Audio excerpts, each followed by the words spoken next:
अस्सलामुअलैकुम। पेशे खिदमत है कहानी देवता episode 32। Please like the video, thank you.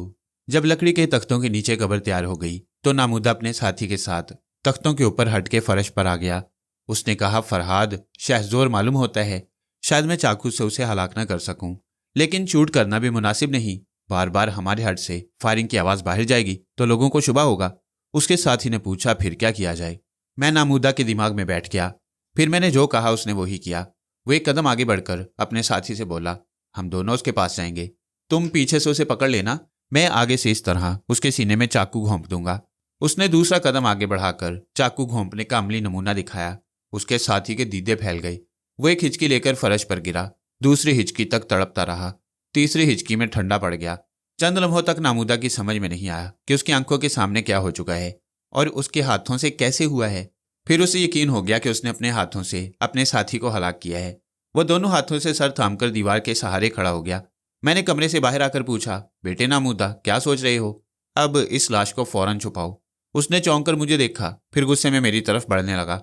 मैं तुम्हें मारना चाहता था, अभी मैं तुम्हें। मैंने उसके दिमाग को एक झटका दिया। वो लड़खड़ाकर फर्श पर गिर पड़ा। उठो, तुम टेलीपैथी के कमालात देखना चाहते थे, मैं दिखा रहा हूं। वो बेयकीनी से देखने लगा। वो सोच रहा था, क्या टेलीपैथी ऐसी होती है? मुझे यकीन नहीं आ रहा। मैंने कहा, मैं यकीन दिलाता हूँ। देखो, तुम फर्श पर बैठे हो, अभी एक झटके से उठकर खड़े हो जाओगे। मेरी मर्जी के मुताबिक उसके दिमाग ने खड़े होने के लिए कहा। वो बेख्तियार खड़ा हो गया। मैंने कहा, अब तुम कलाबाजी खाओगे। उसने दूसरे ही लम्हे कलाबाजी खाई। तीसरी बार दिमाग के हुक्म पर उसने दीवार से सर को टकराया। आखिर उसने घबराकर गिड़गिड़ाकर इल्तिजा की, फॉर गॉड सेक, मुझे माफ कर दो वरना मैं पागल हो जाऊंगा। मैंने कहा, फिर जल्दी से उठो और इस लाश को दफन कर दो। वो फौरन मेरे हुक्म की तामील करने लगा। मैंने कहा, यहाँ जितने रिवॉल्वर, राइफल और चाकू हैं वो तमाम चीज़ें भी लाश के साथ दफन कर दो। मैं कोई हथियार पसंद नहीं करता। वह हथियार जमा करने के लिए दूसरे कमरों में गया। उसके दिमाग में ये बात आई कि छुपकर मुझ पर फायर करे। मैंने कहा, नामुदा, फायर करने की हिमाकत न करना, मैं तुम्हारी सोच पढ़ रहा हूँ। उसके हाथ पांव ढीले पड़ गए। वो खौफ से कांपता हुआ बोला, माफ कर दो, अब तुम्हारे खिलाफ नहीं सोचूंगा। उसने तमाम हथियार लाकर गड्ढे में डाल दिए। जिस तरह इंसान दूसरों से छुपकर कोई काम करता है, उस तरह नामुदा की छुपी हुई सोच कह रही थी कि उसने अपने सूटकेस में एक रिवॉल्वर छोड़ दिया है। मैंने कहा, बेटे जाओ और सूटकेस से वो रिवॉल्वर निकाल कर लाओ। वो घबराकर मुझे देखने लगा। फिर दौड़ता हुआ कमरे में गया और सूटकेस से रिवॉल्वर लाकर उस गड्ढे में डाल दिया। फिर नीचे उतरकर गड्ढे की मिट्टी बराबर की, ऊपर आकर फर्श के तख्तों को उनकी जगह जमा कर रखा। इसके बाद झाड़ू और पानी लेकर फर्श को धोने लगा। मैंने कहा, तुम्हारे दो साथी जो शहर गए थे, उनकी जीप कार पहाड़ी रास्ता से भटक कर समुंदर में गिर गई है। अब वो दोनों कभी वापस नहीं आएंगे। वो फिर खौफजदा नजरों से मुझे देखने लगा। मैंने उसे हकारत से देखते हुए कहा, फरहाद जिंदा है, इस राज को जानने वाला कोई शख्स जिंदा नहीं रह सकता। मैंने तुम्हारे 4 साथियों को ठिकाने लगा दिया। अब एक राजदार तुम रह गए हो। बताओ, कैसी मौत पसंद करते हो? वो दोनों हाथ जोड़कर मेरे कदमों पर गिर पड़ा। मुझे माफ कर दो, मैं तुम्हारी बहन का सुहाग हूं, इसीलिए तुम अभी तक सांस ले रहे हो। चलो, मैं तुम्हें इतनी राय देता हूं कि तुम्हें अपाहिज बना देता हूं। ऐसी सूरत में भी मेरी बहन का सुहाग सलामत ही रहेगा। वो एकदम से गिड़गिड़ाकर मेरे कदमों में सर रखना चाहता था। मैंने उसके दिमाग को एक झटका पहुंचाया। वो आप ही आप सीधा बैठ गया। मैंने कहा, मेरे कदमों पर सर न रखो। खुदा को पहचानते हो तो सिर्फ उसी माबूद के आगे झुको। मैं तुम्हें एक शर्त पर मुआफ कर सकता हूँ। मैं हर शर्त मान लूंगा। मैं तुम्हारा गुलाम हूँ, मैंने हंसते हुए कहा। हम सब ताश के 52 पत्ते हैं। हालात की हर चाल पर बादशाह और गुलाम के पत्ते अपनी जगह बदलते रहते हैं। मेरी शर्त यह है कि आइंदा तुम कभी मेरे खिलाफ ना सोचना। अब मैं तुम्हें वार्निंग नहीं दूंगा। तुम्हारी दुश्मन सोच को पढ़ते ही तुम्हें अपाहिज बना दूंगा। ऐसा जुल्म ना करो फरहाद। देखो, तुम्हारा दिमाग बहुत बड़ा है। तुम समझ सकते हो कि इंसान के दिमाग में अक्सर गलत सोचें आती हैं। वो ऐसी सोचों को दिमाग से निकालने की कोशिश करता है। तुम मुझे भी मौका दिया करो कि मैं दयानतदारी से तुम्हारे खिलाफ पैदा होने वाली सोचों से लड़ता रहूं। वो दुरुस्त कह रहा था।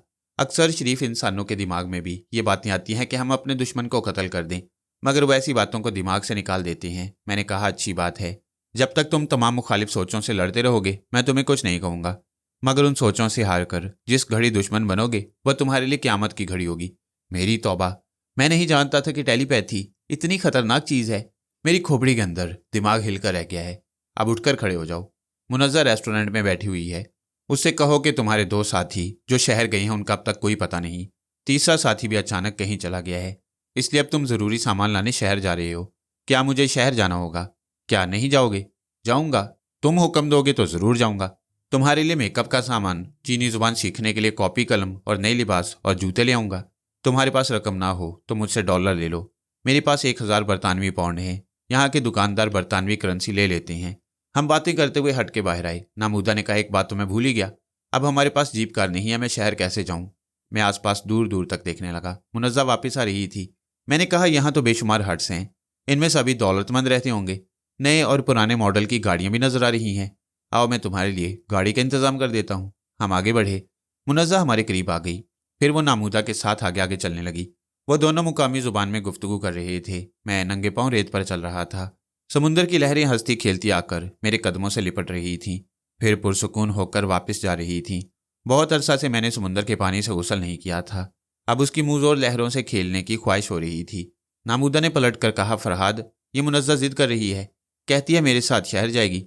मेरी बहन की जिद पूरी करो, शहर ले जाओ, इसकी भी तफरी हो जाएगी। लेकिन अब दोपहर हो चुकी है, वापसी में रात हो जाएगी। कोई बात नहीं, आज रात मुनज़्ज़ा की माँ के यहाँ गुजार लेना, सुबह वापस आ जाना। नामूदा ने बेयकीन से मुझे देखते हुए पूछा, क्या तुम्हें मुझ पर इतना भरोसा है? क्या तुम ये नहीं सोचते कि कल सुबह तक मुझे तुमसे बहुत दूर भाग जाने का मौका मिल जाएगा? वो कमबख्त टेलीपैथी के मुतल्लिक इस हद तक नहीं जानता था कि सोच की लहरें दुनिया के आखिरी सिरे तक उसका पीछा कर सकती हैं।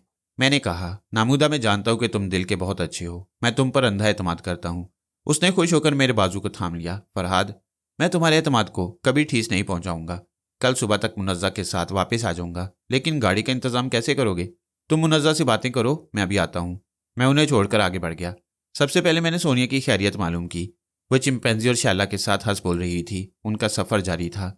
मैं फिर अपनी तरफ लौट आया। एक हट के सामने सुर्ख रंग की कार खड़ी थी। दो खुशपोश दौलतमंद उसमें बैठकर कहीं जाने वाले थे। मैंने करीब पहुंचकर आजिज़ी से पूछा, क्या मुझे शहर तक लिफ्ट मिल सकती है? दोनों ने मुझे घूर कर देखा, फिर एक ने इनकार करते हुए कहा, सॉरी। वो कार में बैठ गई। मैंने खिड़की पर झुककर राजदाराना अंदाज में कहा, आपने मेरा मतलब नहीं समझा। मैं अपने लिए नहीं कह रहा हूँ। एक निहायत ही हसीन लड़की है, आप चाहें तो वो आपके साथ। मैंने बात अधूरी छोड़ दी। दोनों ने मानीखेज अंदाज में एक दूसरे को देखा। फिर एक ने पूछा, क्या तुम सप्लाई करते हो? मैंने हिचकिचाते हुए सर झुकाकर कहा, बस जनाब, आप जैसे मेहरबानों की खिदमत करता हूँ। आप यकीन करें, ऐसी हसीन चीज़ आपने पहले कभी नहीं देखी होगी। कहाँ है? दोनों ने बड़े इश्तियाक से पूछा। अभी आ जाएगी। क्या आप उसे शहर ले जाएंगे? हाँ, उसे ले आओ। इतने में सामने वाले हट से एक नौजवान लड़की ने पूछा, डैडी, आप अभी तक नहीं गए? कार के स्टीयरिंग पर बैठे हुए शख्स ने कहा, बेटी बस अब जा रहा हूँ। फिर उसने मुझसे कहा, आओ गाड़ी में बैठकर चलो, पहले हम देखेंगे कि वो कैसी है। मैंने कहा, देखना क्या है, बस आपकी बेटी जैसी है। क्या बकते हो? बकता नहीं, अर्ज करता हूँ। आप इतनी हसीन बेटी रखकर दूसरे की बेटी को पहलू में बिठाकर क्यों ले जाना चाहते हैं? देखिए ना, अपनी चीज़ तो। मेरी बात पूरी होने से पहले ही वो कार स्टार्ट कर चुका था। फिर वो कार तेजी से आगे बढ़ गई। मैं उसकी सोच पढ़ रहा था। वो मुझे गालियां बकता जा रहा था। मैंने उसका कुछ नहीं बिगाड़ा, क्योंकि जितनी बड़ी वो गाली खा चुका था उसके सामने तमाम गालियां बेअसर हो जाती हैं। जाने वाली की लड़की हट के बरामदे में खड़ी मुझे घूर रही थी। मैं उसे नज़रअंदाज करके आगे बढ़ गया। 2 हट्स के बाद तीसरे हट के बरामदे में एक बूढ़ी औरत परेशान हाल खड़ी हुई थी। वो तेजी से चलती हुई मेरे पास आई। फिर मुझसे बोली, बेटे, यहाँ कोई डॉक्टर मिल सकता है? मेरे शौहर की तबीयत बहुत ख़राब है, डॉक्टर की ज़रूरत है। मैंने कहा, माँ जी, यहाँ तो शायद ही कोई डॉक्टर मिले, मुझे अपने शौहर के पास ले चलें। मैं उसके साथ उसके हट में पहुंचा। एक बूढ़ा शख्स बिस्तर पर लेटा हुआ तकलीफ से बेचैन हो रहा था। मेरे पूछने पर उसने बताया कि उसे अल्सर की बीमारी है। नाक के पास दर्द की टीसें उठ रही हैं। मैंने कहा, मैं मुसलमान हूँ, अल्लाह ताला के पाक नाम से तुम्हारी तकलीफ में कमी कर सकता हूँ। वो मुझे एहसानमंदी से देखने लगा। मैंने आंखें बंद करके दिल ही दिल में कहा, मेरे माबूद, तू बड़े जलाल वाला है, बड़ी शान वाला, बड़ी अजमत वाला और बड़ी रहमत वाला है। तू रहमान है, रहीम है, करीम है और सबसे अजीम है। तूने बीमारियां दी है तो बीमारियों का इलाज भी दिया है। तूने मुझे ऐसा मसीहा बनाया है कि मैं बीमार ख्यालों की नब्ज थाम लेता हूँ। मैं तेरा नाम लेकर इस बूढ़े के काम आ रहा हूँ। ये कहकर मैंने उस बूढ़े के दिमाग से राब्ता किया। कोई भी जिस्मानी तकलीफ हो, उस तकलीफ को दिमाग महसूस कराता है। अगर दिमाग बेहिस हो जाए तो तकलीफ का एहसास भी खत्म हो जाता है। यही वजह है कि ऐसी हालत में डॉक्टर नींद का इंजेक्शन देकर मरीज को सुला देती हैं। मैं उसे ख्याल ख्वानी का इंजेक्शन लगाने लगा। उसके दिमाग को अपनी गिरफ्त में लेकर उसकी सोच में कहने लगा, मुझे तकलीफ हो रही है, मगर अब कम है। हाँ, पहले से ज़रा कम है, मगर मेरा सर क्यों चकरा रहा है? ओह, ऐसा लग रहा है जैसे ये कमरा घूम रहा हो। उसका सर हौले हौले चकरा रहा था। उसने आंखें बंद कर ली। मैंने कहा, हाँ, मुझे आंखें बंद रखना चाहिए। मुझे शायद नींद आ रही है। हाँ, नींद आ रही है। मेरे हाथ पांव ढीले पड़ गए हैं। मैं हवा की तरह हल्का हो गया हूँ। मैं सो रहा हूँ। वो सो गया। मैंने बूढ़ी औरत को कमरे से बाहर आने का इशारा किया। फिर बाहर आकर उसे कहा, आपके शौहर सुकून से सो रही हैं। अल्सर की बीमारी में इन्हें दवाएं साथ रखनी चाहिए। हम दवाएं लाए थे, उनमें से कुछ खत्म हो गई। बेटा तुमने तो कमाल कर दिया। तुम्हारा इस्लाम मजहब है या जादू? नहीं माँ जी, हमारे मजहब में जादू हराम है।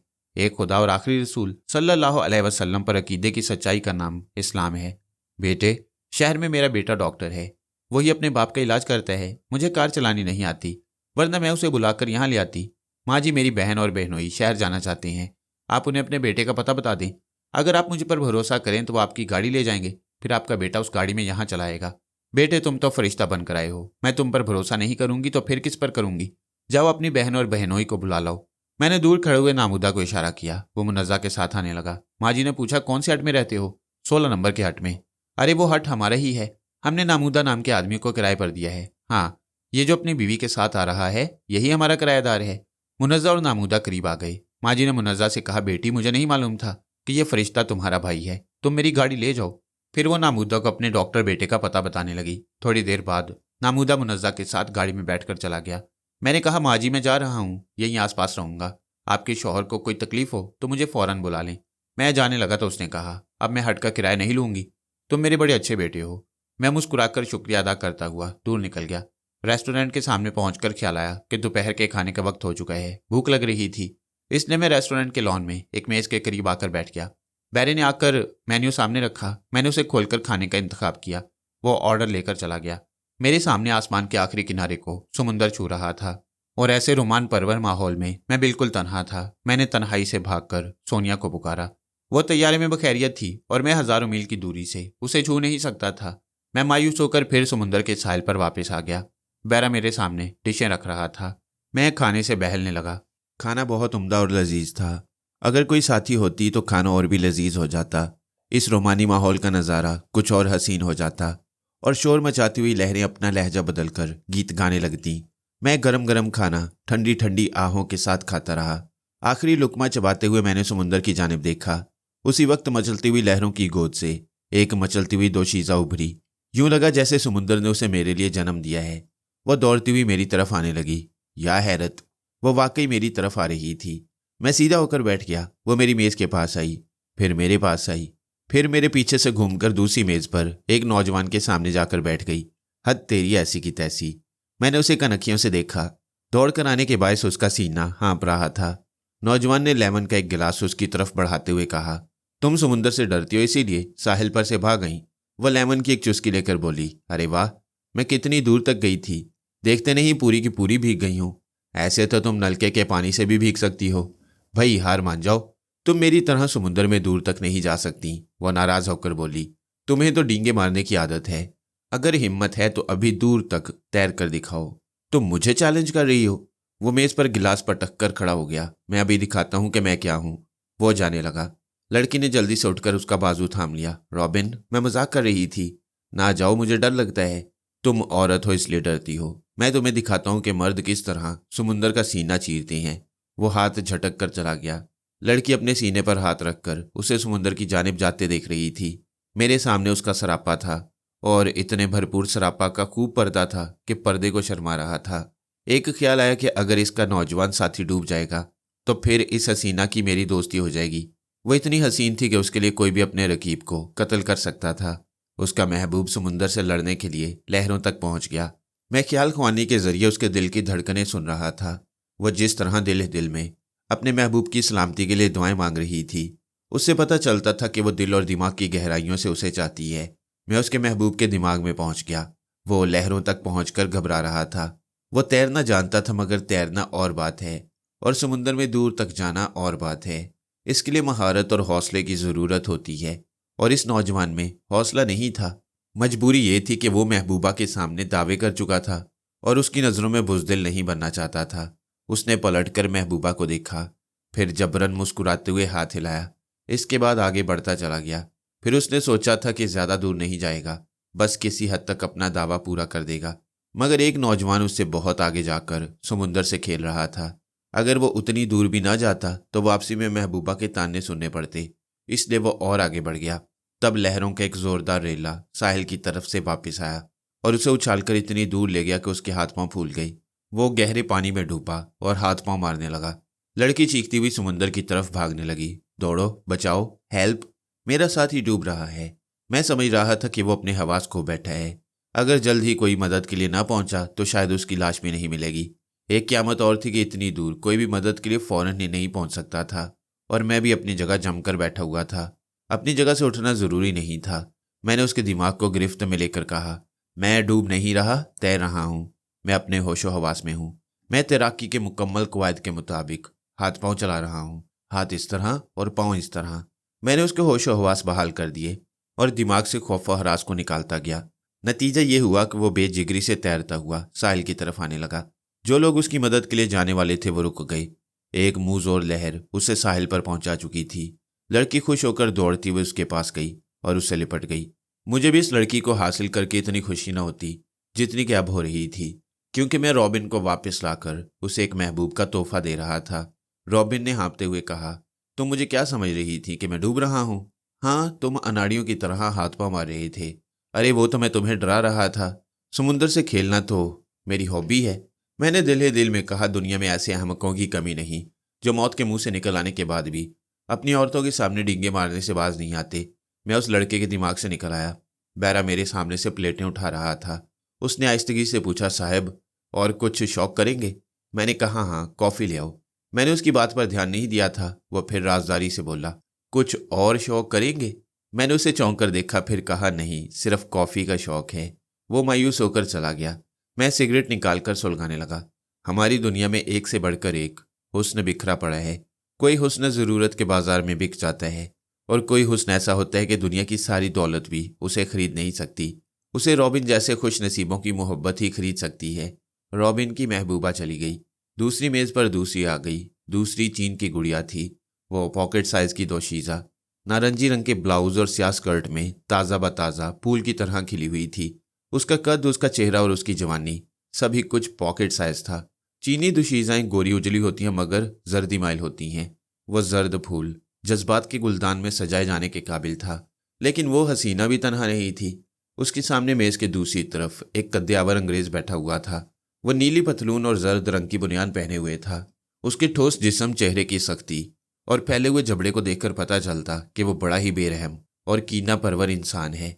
उसने एक बार सर घुमाकर मेरी जानब रश्क भरी नज़रों से देखा, क्योंकि मैं भी उसके कद के बराबर था और डील डॉल में उससे कम नहीं था। जब उससे मेरी नज़रें टकराईं तो वो हकारत से अपनी हसीन साथी की तरफ मुतवज्जा हो गया। हमारी मेज़ों के दरमियान तकरीबन 10 कदम का फासला था। उनकी बातें सुनाई नहीं दे सकती थीं, लेकिन मैं सुन सकता था। वह मेज़ पर झुककर गुर्राई हुई सरगोशी में लड़की से कह रहा था, मेयून, मैं एक ही बात बार बार समझाने का आदी नहीं हूँ। इस तरह रोनी सूरत बनाकर ना बैठो, फौरन मुस्कुराओ।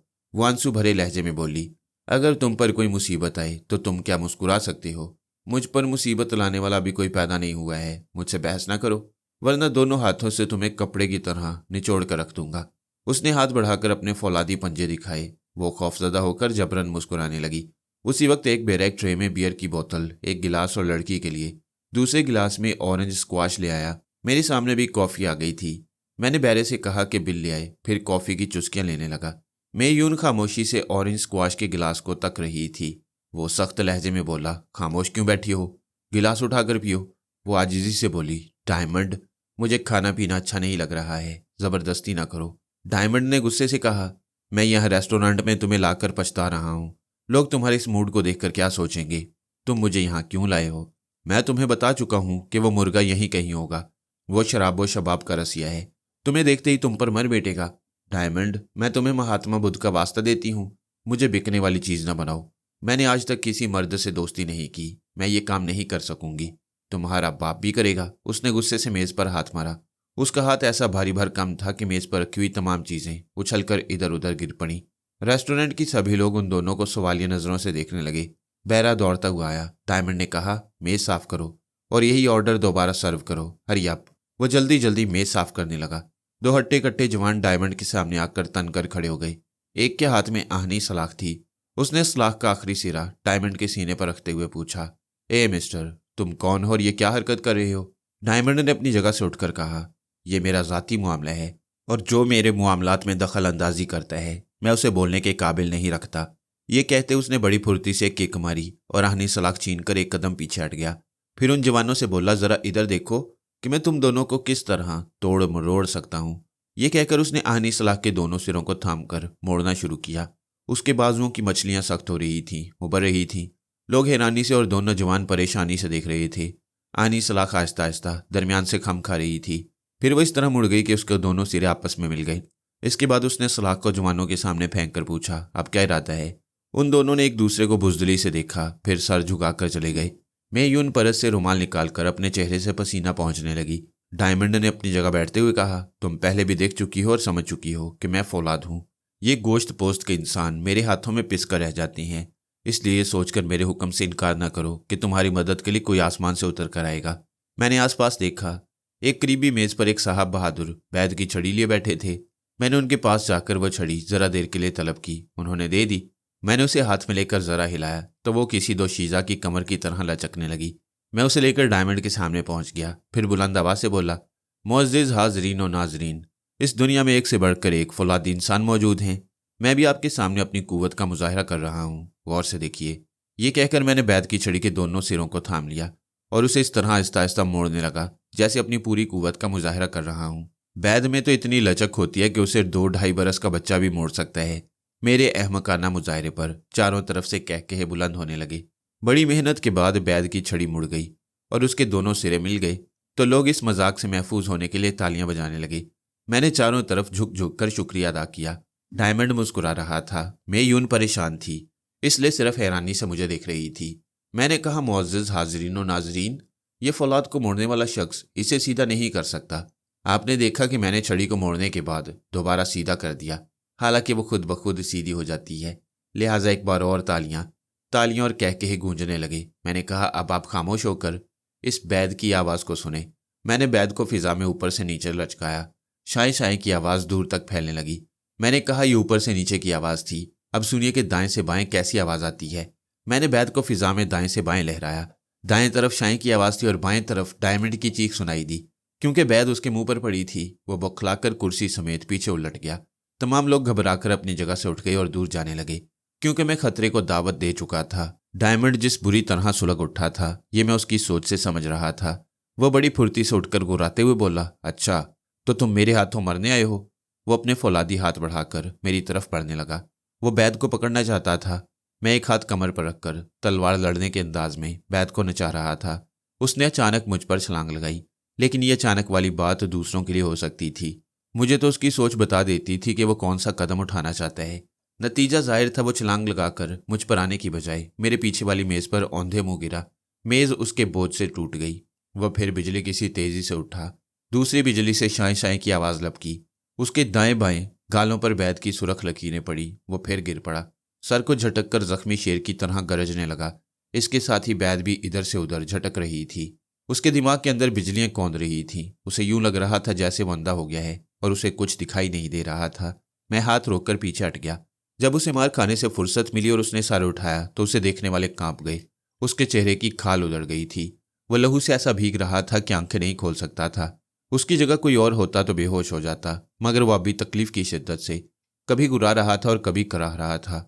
फिर वो फर्श पर से उठने लगा। मैं यूं तेजी से मेरे करीब आई, फिर खौफजदा सी सरगोशी में बोली, भाग जाओ, ये तुम्हें जिंदा नहीं छोड़ेगा। यह शैतान है और शैतान ना कभी मरता है ना कभी शिकस्त तस्लीम करता है। उसने सर उठाकर देखा। उसकी आंखों से एहसानमंदी भी झलक रही थी और दहशत भी नुमाया थी। डायमंड एक रुमाल से आंखों में उतरने वाले खून को पहुंच रहा था। जब उसे नजर आने लगा तो वो मुझे देखकर फिर गुर्राया और मेरी तरफ बढ़ने लगा। मैंने मे यून को पीछे हटा दिया। उसी वक्त डायमंड ने मुझ पर हमला किया। कराटे के कितने ही हाथ दिखाने की कोशिश की। नाकामी और झुंझलाहट में वो अपनी तकलीफ को भूल गया। पैंतरे बदल बदल कर हमले कर रहा था।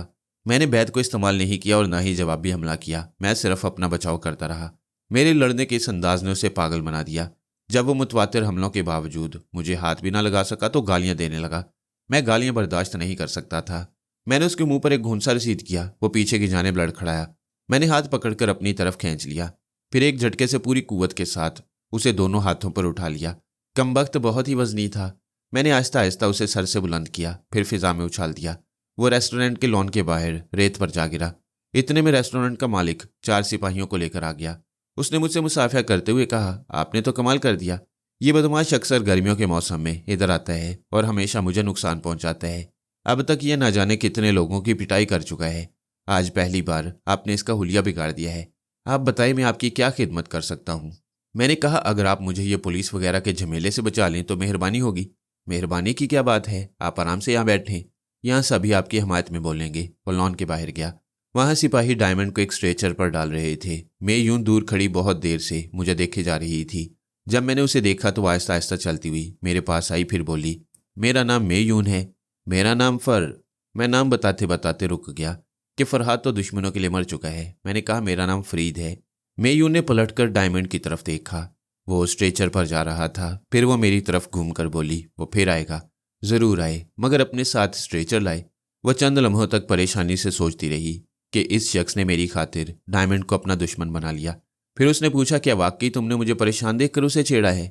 हाँ, मैंने अंदाजा लगाया है कि तुम किसी वजह से उसके सामने मजबूर और बेबस हो। वो सोचने लगी, ओह, इसने मेरे मुतल्लिक किस कदर सही अंदाजा लगाया है, हालांकि मुझसे दूर बैठा हुआ था। फिर वो बोली, मिस्टर फरीद, मैं तुम्हारी आसान बंद हूँ कि तुमने मेरी मजबूरी समझ ली।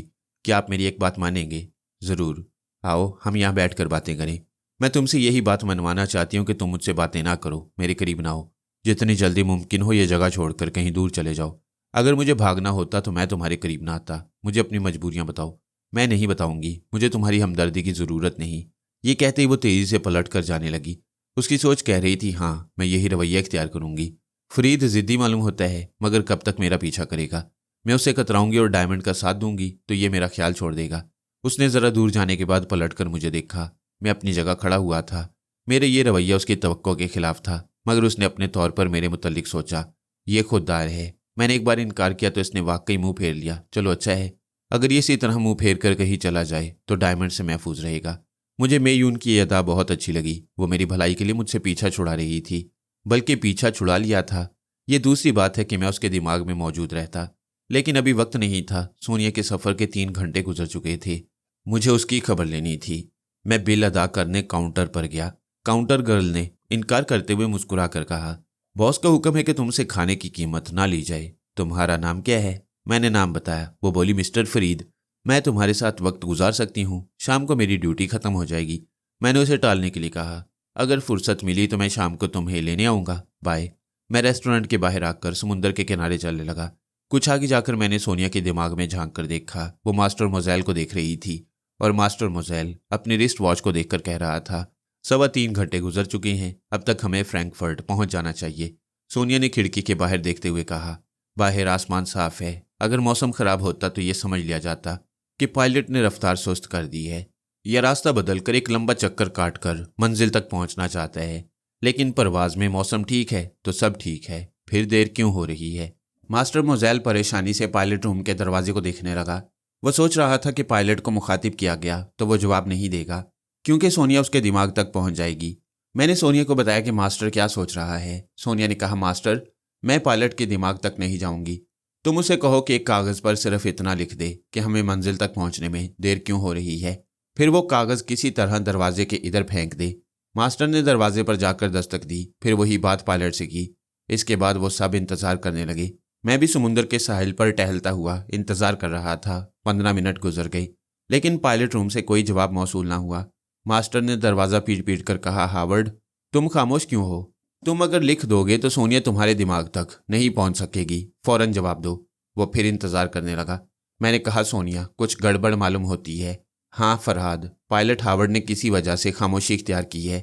इतने में एक तय किया हुआ कागज़ दरवाजे के नीचे से रेंग आया। मास्टर ने उसे बुलंद आवाज़ से पढ़ा, और 2 घंटे इंतज़ार करो। इतना कहकर मास्टर बुड़बुड़ाने लगा। इसका मतलब क्या हुआ? फ्रैंकफर्ट पहुंचने के लिए कभी इतना वक्त नहीं लगता। फिर वह दरवाज़ा पीटने लगा, हावर्ड, ये क्या मजाक है? 2 घंटे लेट पहुंचने की वजह लिखकर भेजो। 10 मिनट गुजर गए, 15 मिनट गुजर गए, कोई जवाब ना आया। सोनिया ने पूछा, मास्टर, ये हावर्ड तुम्हारी तंजीम में कितने अरसे से है? 5 बरस से। इसका रिकॉर्ड हमेशा अच्छा रहा है। सोनिया ने सर झटक कर कहा, अब इसके रिकॉर्ड को भूल जाओ।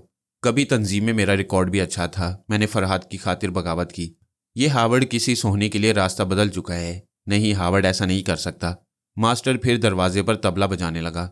मैंने कहा, सोनिया, ये बहुत पुरानी कहावत है कि आसमान से गिरा खजूर में अटका। अब ये तय है कि तुम सुपर मास्टर की तरफ नहीं जा रही हो। इस कुर्रे अर्ज के किसी अजनबी इलाके में कुछ नए हंगामे तुम्हारा इंतजार कर रही हैं। हाँ फरहाद, आने वाला वक्त कैसा ही हो, उससे गुजरना ही पड़ता है। तुम आराम करो, अभी 2 घंटे तक हम सब बखैरियत रहेंगे। मैं उससे रुखसत होकर समुंदर के साहिल पर हाजिर हो गया। मैं सोच की नगरी से गुजरते गुजरते समुंदर के किनारे बहुत दूर तक निकल आया था। तमाम हर्ष और इंसानी आबादी पीछे रह गई। मैं एक नारियल के दरख्त से टेक लगाकर रेत पर बैठ गया। वहां तन्हाई थी, सुकून था, कोई मुदाखलत करने वाला नहीं था। मैं यूं उनके दिमाग में जाकर बैठ गया। वो एक हट के कमरे में एक बिस्तर के पास खड़ी हुई थी। बिस्तर पर डायमंड पड़ा हुआ था। उसका चेहरा पट्टियों से इस तरह छुपा हुआ था कि सिर्फ आंखें देखने के लिए, नाक सांस लेने के लिए और मुंह खाने के लिए खुला छोड़ दिया गया था। उसकी आंखें बंद थीं। फिर भी मैं यूं एक कनीज की तरह चुपचाप वहां खड़ी हुई थी और सोच रही थी, पता नहीं ये शैतान आंख खोलकर मुझसे क्या कहेगा।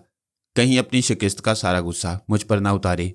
मैंने उसकी सोच में पूछा, आखिर मैं इस शैतान से इतना डरती क्यों हूं? उसकी सोच ने कहा, क्यों ना डरूं? अगर मैंने इसके किसी हुक्म से इनकार किया तो ये मेरे बूढ़े बाप को कत्ल कर देगा, मेरी बहनों की जिंदगी बर्बाद कर देगा। इंसान जो सोचता है उस सोच का तस्वुर कायम होता है। दिमागी आंखों के सामने वो मंजर आ जाता है। मैं ही उनकी दिमाग की स्क्रीन पर सोच की फिल्म चलने लगी। हांगकांग के मगरिब में कोलोन की बंदरगाह पर उसके माहीगीर बाप की कश्ती नजर आ रही थी। वो कश्ती उसका मकान भी थी। साहली इलाकों में बेशुमार चीनी बाशिंदे अपनी जिंदगी के दिन रात कश्ती में गुजारते हैं। हांगकांग की आबादी इतनी ज़्यादा है कि वहाँ इंसान कीड़े मकोड़ों की तरह रेंगते नजर आती हैं। ज़मीन पर रहने की गुंजाइश नहीं होती, इसलिए उन्होंने समुंदर के सीने पर कश्तियों के मकानात बना लिए हैं। मेई उनका बाप वक्त से पहले इसलिए बूढ़ा हो गया कि उसका कोई बेटा नहीं था। 3 बेटियां थीं। बड़ी का नाम रेयून, मंजली का नाम मेयून। छोटी बहन को वो लोग प्यार से मोना पुकारते। रेयून मुलाजमत करने और मेयून पढ़ने के लिए शहर जाती थी। उसकी तालीम के अखराजात बड़ी बहन बर्दाश्त करती। वो छोटा सा खानदान सबकी अच्छाइयों में शरीक होता और बुराइयों से दूर रहता। मगर एक रोज़ अचानक ही मेयून पर यह इंकिशाफ हुआ कि इतनी गुर्बत और तंगदस्ती के बावजूद उसकी बड़ी बहन उसकी तालीम के अखराजात कहाँ से पूरे करती है। मेयून अंग्रेज़ी की 10 जमातें पास कर चुकी थी और रेयून की शादी होने वाली थी। ऐसे ही वक्त मेयून के रास्ते में डायमंड आ गया। वह 10वीं जमात की सनद लेकर स्कूल से वापस आ रही थी कि डायमंड ने पीछे से आवाज़ दी, लड़की सुनो, मैं तुमसे कुछ बातें करना चाहता हूँ। मैं किसी अजनबी से बात करना पसंद नहीं करती। ये कहकर वो आगे बढ़ने लगी। डायमंड ने उसका बाजू पकड़कर अपनी तरफ खींच लिया। वो मदद के लिए चीखना चाहती थी मगर उसकी आवाज़ हलक में फंस कर रह गई, क्योंकि डायमंड उसे दूसरे हाथ से एक तस्वीर दिखा रहा था। तस्वीर में उसकी बहन रेयून एक मर्द के साथ नजर आ रही थी। डायमंड ने कहा, तुम्हारा नाम मेयून है और इस तस्वीर में तुम्हारी एक बहन है। मैं सब कुछ जानता हूँ, क्योंकि एक ब्लैकमेलर को सब कुछ जानना पड़ता है। तुम्हारी बहन की ऐसी दर्जनों तस्वीरें मेरी जेब में हैं। मेरा ख्याल है कि अब तुम्हें अकल आ गई होगी और तुम मेरे साथ किसी अच्छे होटल में बैठकर बातें करोगी। मैं उनका सर चकरा रहा था। वो सोच भी नहीं सकती थी कि उसकी बहन इस कदर बेहयाई पर उतर आएगी। उसे रेयून पर गुस्सा आ रहा था और यह भी ख्याल आ रहा था कि रेयून के होने वाले शौहर के हाथों में ये तस्वीरें पहुंचेंगी तो फिर इस गरीब खानदान की नेक नामी खाक में मिल जाएगी। तीनों बहनें रिश्तों के इंतजार में बदनाम जिंदगी गुजारती रहेंगी और बूढ़ा बाप सदमे से मर जाएगा। एक शानदार होटल के कैबिन में पहुंचकर डायमंड ने तमाम तस्वीरें उसके सामने रखते हुए कहा, इन्हें गौर से देख लो। ये जाली तस्वीरें नहीं हैं। इन तमाम के नेगेटिव मेरे पास मौजूद हैं। मेयून को बहन की ऐसी तस्वीरें देखते हुए शर्म आ रही थी। मेयून ने पूछा, तुम कौन हो और तुमने ये तस्वीरें कहाँ से हासिल की हैं? डायमंड ने कहा, इन तस्वीरों में जो मर्द नजर आ रहा है वो यहाँ का एक दौलतमंद हिंदुस्तानी है। उसका नाम तिलक चंद है। ये मशरकी लोग अय्याश भी होते हैं और अपनी बदनामी से भी डरते हैं। मुझ जैसा ब्लैकमेलर ऐसे ही लोगों की ताक में रहता है। ये तुम्हारी बहन को फांस कर एक कॉटेज में ले गया। मैं ऐन वक्त पर कैमरा लेकर पहुंच गया। वो छुपना चाहता था। मैंने रिवॉल्वर दिखाकर पहले दोनों की अच्छी तरह पिटाई की, फिर उन्हें धमकी दी कि अगर वो मेरी मर्जी के मुताबिक तस्वीरें नहीं खिंचवाएंगे तो मैं उन्हें कत्ल कर दूंगा। तिलक चंद खौफ से थर थर कांप रहा था। उसने मुझे बड़ी से बड़ी रकम का लालच दिया। मैंने कहा, लेन देन की बात बाद में होगी, पहले मेरे हुक्म पर अमल करो। मुख्तसर ये कि मैंने अपनी जिद पूरी कर ली। ये तमाम तस्वीरें उतार लीं। इसके बाद मैंने उससे पूछा, बोलो क्या कहते हो? तिलक चंद ने कहा, तुम ये तस्वीरें ज़ाया कर दो, मैं तुम्हें 20,000 पाउंड दूंगा। मैंने कहा, ये रकम तो तुम यूं भी हर माह देते रहोगे, वरना मैं इन रंगीन तस्वीरों की एल्बम शाया करके अय्याशों के चोर बाजार में फरोख्त कर दूंगा। तुम्हारी बहन रेयून मेरे कदमों पर गिरकर कहने लगी, मैं बाजारी औरत नहीं हूँ। ये दौलतमंद मुझे अक्सर बुलाता था मगर मैं नहीं जाती थी। फिर इसने नाराज़ होकर मुझे मुलाजमत से निकाल दिया। मैं दिल बर्दाश्त अपनी कश्ती में पहुंची तो बाप सख्त बीमार था और मेरी बहन इम्तिहान की फीस के लिए पैसे मांग रही थी। मैंने उन्हें यह नहीं बताया कि मेरी मुलाजमत ख़त्म हो गई है। मैं उन्हें परेशान करना नहीं चाहती थी, लेकिन मेरी खामोशी से भूख, बीमारी और दूसरी बीमार ज़रूरतों का इलाज नहीं हो सकता था। उन सब का इलाज मेरे बॉस तिलक चंद के पास था। इसलिए दूसरे दिन यानी आज मैं इसके पास आकर झुक गई। ये मेरी ज़िंदगी की पहली मजबूरी है। खुदा के लिए इसे कॉटेज से बाहर ना ले जाओ। वह फूट फूट कर रोने लगी। मैंने कहा, मैं फौलादी इंसान हूँ। मुझ पर आंसू असर नहीं करते, तुम गरीब हो और मजबूर हो, इसलिए इतनी मेहरबानी करूंगा कि तुम्हें ब्लैकमेल नहीं करूंगा। डायमंड ये कहकर खामोश हो गया। मेयून ने तस्वीरें वापस करते हुए पूछा, अब तुम क्या चाहते हो? उसने मुस्कुराकर कहा, मैं जुबान का धनी हूँ, मैंने वादे के मुताबिक तुम्हारी बहन को ब्लैकमेल नहीं किया। मेरा नाम डायमंड है और मैं हीरे का इंतखाब करता हूँ। तुम मेरे लिए एक बेशकीमत हीरा हो। मेरे लिए तुम अय्याश दौलतमंदों की तिजोरियां खोल सकती हो। बकवास मत करो, मैं ऐसी लड़की नहीं हूँ। पहले ऐसी कोई नहीं होती, हालात के जूते पड़ते हैं तो सब ऐसी हो जाती हैं। मैं अब तक नरमी से बातें कर रहा हूँ, तुम्हें रफ्ता रफ्ता पता चलेगा कि मैं कितना सख्त और संगदिल हूँ। तुम सीधी तरह बताओ कि मेरे साथ चलोगी या तुम्हारी बहन की शादी रोक दूं, तुम्हारे बाप को कत्ल कर दूं और तुम्हारी छोटी बहन को फुटपाथ पर पहुंचा दूं। फिर एक बार मेयून का सर चकराने लगा। वो अपने हालात पर बड़ी संजीदगी से गौर कर रही थी। पहले बहन पर गुस्सा आया, अब उसकी इज्जत बढ़ गई। उसने बहन को 10 जमातें पास कराने के लिए, बीमार बाप के इलाज के लिए चुपचाप कितनी बड़ी कुर्बानी दी थी। कुर्बानी उसको कहते हैं कि किसी को पता न चले कब किसी ने अपनी गर्दन कटा ली या अपनी इज्जत लुटा दी। अचानक मेयून ने फैसला किया कि वो भी खामोशी से कुर्बानी देगी। उसने डायमंड से पूछा, अगर मैं तुम्हारे साथ मरने के लिए चलूं तो क्या तुम मेरी दोनों बहनों का पीछा छोड़ दोगे? मैं जुबान का धनी हूं, जब तक तुम मेरे इशारों पर चलती रहोगी मैं तुम्हारी बहनों पर अपना साया भी नहीं पड़ने दूंगा। इनकार की सूरत में मैं बता चुका हूं कि मैं क्या कर गुजरूंगा। तुम मुझे कहाँ ले जाओगे? मेयून को अपने सवाल का जवाब मिल चुका था। डायमंड उसे हांगकांग से मनीला लाया, फिर वहां से यहाँ समुंदर के किनारे ले आया। उसके साथ रहकर मेयून हमेशा डरती थी कि पता नहीं वो कब उसकी इज्जत पर हमला करेगा और वो उसका कुछ नहीं बिगाड़ सकेगी। लेकिन इस मामले में डायमंड ने बड़ी शराफत का सबूत दिया। उसने मेयून को कभी अपने पहलू में वक्त गुजारने पर मजबूर नहीं किया। मेयून के लिए तो वो किसी बहुत ही बुज़दिल दौलतमंद को फांसने के लिए वहां आया था और वो खौफ और शर्म से सोच रही थी कि वो घड़ी कैसी क़यामत की होगी जब कोई उसकी इज्जत की तरफ हाथ बढ़ाएगा। बेशक वो बाहिया और नेक लड़की थी। अब तक कोई मर्द उसकी ज़िंदगी में नहीं आया था। वह सिर्फ स्कूल की किताबों से दोस्ती करती थी। आखिरी बार 10वीं जमात की सनत लेकर स्कूल से निकली तो उसे घर जाना नसीब न हुआ। बूढ़े बाप ने और दोनों बहनों ने यह समझा होगा कि किसी ने मेयून को अगवा किया है। वो पुलिस के जरिए उसे तलाश कर रहे होंगे। मेयून के दिमाग की स्क्रीन पर जो फिल्म चल रही थी मैं उसे देख रहा था। वो अपने बाप की नेक नामी और बहनों की इज्जत बहाल रखने के लिए चुप का जहर पी रही थी। उसने मुझे भी नहीं बताया कि वो किन हालात से गुजर रही है और किस कदर मजबूर होकर अपनी इज्जत के सबसे अहम सरमाए को लुटाने वाली है। और उसके तस्वुर से ही वो अंदर ही अंदर मरती रहती थी। इस वक्त हट के कमरे में गहरी खामोशी थी। डायमंड पट्टियों से बंधा हुआ बिस्तर पर पड़ा था और मेयून एक जरे खरीद लौंडी की तरह बिस्तर के पास खड़ी हुई थी। मैंने थोड़ी देर के लिए उसे छोड़ दिया और डायमंड के दिमाग में झांकने लगा। उसकी आंखें बंद थी मगर वो जाग रहा था। ये समझ रहा था कि मेयून उसके करीब खड़ी हुई है। वो नदामत और गुस्से से आंखें नहीं खोल रहा था क्योंकि जिंदगी में पहली बार किसी औरत के सामने उसकी बुरी तरह पिटाई हुई थी। वो गुस्से में बंद आंखों के पीछे मुझे देख रहा था और ख्याल ही ख्याल में मेरी पिटाई कर रहा था। ख्यालों की दुनिया में दुश्मन बहुत कमजोर नजर आता है, इसलिए वो बड़ी आसानी से मेरा गला घोंटकर मुझे मार रहा था। मैंने उसकी सोच में कहा, मेरे सोचने से वो नहीं मरेगा, कमबख्त बहुत फुर्तीला है। एक बैद की छड़ी से उसने कितना जबरदस्त काम दिखाया। उसकी सोच ने कहा, मैं खूब समझ गया हूँ। वो जिस्मानी तौर पर मेरी तरह ताकतवर नहीं है, सिर्फ फुर्तीला है। इसीलिए मेरे हमलों से बचता रहा मगर अब नहीं बचेगा। मैंने सिपाहियों को भारी रिश्वत देकर अपनी जान छुड़ाई है और उनसे ये मालूम कर लिया है कि वो दुश्मन 16 नंबर के हट में रहता है। आज रात जब वो कॉटेज में सोता रहेगा तो ऐसे वक्त उसमें फुर्ती नहीं होगी। मैं उसे साइलेंसर लगे हुए रिवॉल्वर से शूट कर दूंगा। ये सोचते हुए उसने आंखें खोलकर मेयून को देखा। वो खौफ से लरजने लगी। उसने तकलीफ से कराहते हुए पूछा, वो कहाँ है? कौन? मेयून ने अनजान बनकर पूछा। वही दुश्मन जिसकी मौत मैं अपने हाथों से लिखूंगा। मैं नहीं जानती कि वो कहाँ होगा। उसने मुझे रोकने की कोशिश की थी मगर मैं तुम्हारे पास चली आई। जाओ उसे तलाश करो और उसे दोस्ती करो। मैं? क्या मैं तुम्हारे दुश्मन से दोस्ती करूं? हाँ, दोस्ती करो और उसे मोहब्बत के जाल में उलझाओ। उससे वादा करो कि आज की रात तुम उसी के हट में गुजारोगी। नहीं डायमंड, मेरी शर्म रख लो। मुझे बाजारी औरतों जैसा काम करने पर मजबूर ना करो। बकवास मत करो। ये ना सोचो कि मैं मरने वाला हूँ और आइंदा तुम्हारी बहनों तक नहीं पहुंच सकूंगा। मैं बहुत सख्त जान हूं। पता नहीं अभी मेरे हाथों कितनों की मौत लिखी हुई है। तुम मुझसे बहस ना करो। वो 16 नंबर के हट में रहता है। आज रात उसे तुम्हारे उसी हट में रहना चाहिए। बस अब यहां से जाओ। वह सर झुकाकर बाहर चली गई। मैंने डायमंड की सोच में कहा, कहीं ये लड़की मेरे खिलाफ होकर दुश्मन से ना मिल जाए। उसकी सोच ने तंजी अंदाज में कहा, जब तक ब्लैकमेलिंग का मवाद मेरे कब्जा में है ये मेरी मुखालफत नहीं करेगी, मेरे कदमों में लौटती रहेगी। वो सोचने लगा। दिमाग की स्क्रीन पर देखने लगा कि रेयून की तमाम तस्वीरें और नेगेटिव और इसके अलावा दूसरों के खिलाफ ब्लैकमेलिंग का दूसरा मवाद भी उसके ब्रीफकेस में मौजूद हैं।